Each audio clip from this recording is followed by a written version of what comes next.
మనం ఎలా ఉండాలి, గ్రంథంలో యథార్థత కోసం ఏముంది, ఎక్కడుంది అయితే చూద్దామండి. ముందు మనం యథార్థ అంటే మనం మాట్లాడటంలో యథార్థ ఉండాలి. అంతేనండి. యథార్థ అంటే ఏంటి? యథార్థ అంటే ఏంటి? నిజం. అంతేనా? రియాలిటీ, నిజం. నిజం యథార్థంగా మాట్లాడుతున్నావా, నిజంగా మాట్లాడుతున్నావా అంటే అంతేనా? నిజం చెప్తున్నావా, అబద్ధం చెప్తున్నావా? అలా ఏంటంటే ఈ యథార్థ ఎలా ఉండాలంటే అండి, మనం మాట్లాడటంలో యథార్థ ఉండాలండి, మనం ప్రవర్తనలో యథార్థ ఉండాలి, మన ప్రవర్తనలో యథార్థ ఉండాలి, ప్రేమలో యథార్థ ఉండాలి, ప్రేమలో యథార్థ ఉండాలి, పని చేయటంలో యథార్థ ఉండాలి, ఇచ్చుటలో యథార్థ ఉండాలి, నడుచుటలో యథార్థ ఉండాలి, భక్తిలో యథార్థ. 7 అంశాలు. 7 అంశాలు ఏంటి? యథార్థత. యథార్థత అంటే ఏంటండి? ఇప్పుడు 7 అంశాలు నేను చెప్పాను.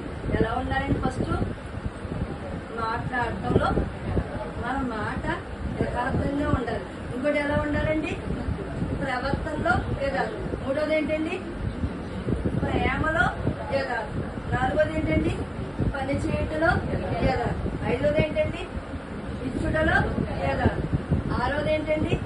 నడుచుటలో యథార్థం. ఏడోది ఏంటండి? భక్తిలో యథార్థం. అసలు ఈ గ్రంథంలో ఎక్కడుంది? అసలు యథార్థత ఏంటి? ఈ యథార్థ గ్రంథంలో ఎక్కడుంది ఒకసారి మనం చూద్దామండి. ఫస్ట్ ఏంటి?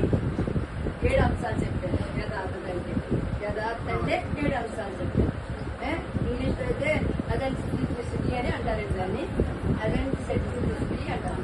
అయితే యథార్థత, యథార్థ మాట్లాడులో యథార్థ రియాలిటీ ఎలా ఉండాలి, మనం మాట్లాడే మాటలో ఎలా చూడండి. యెషయా గ్రంథం 33 అధ్యాయం 15వ వచనం చూడండి ఒకసారి.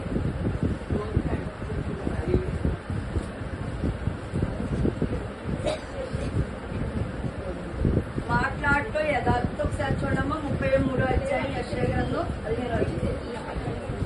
నీతిని అనుసరించి నడుచుచు యథార్థముగా మాట్లాడుచు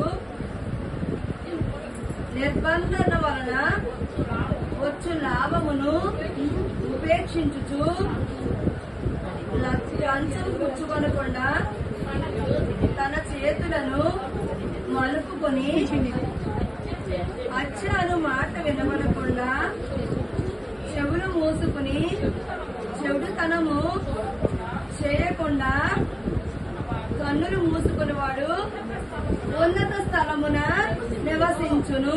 ఇక్కడ చూడండి, యథార్థతకి యెషయా గ్రంథం 33వ అధ్యాయంలో 15వ వచనం ఏం చెప్తుందంటే, నీతిని అనుసరించి ఏం చెప్తుందండి?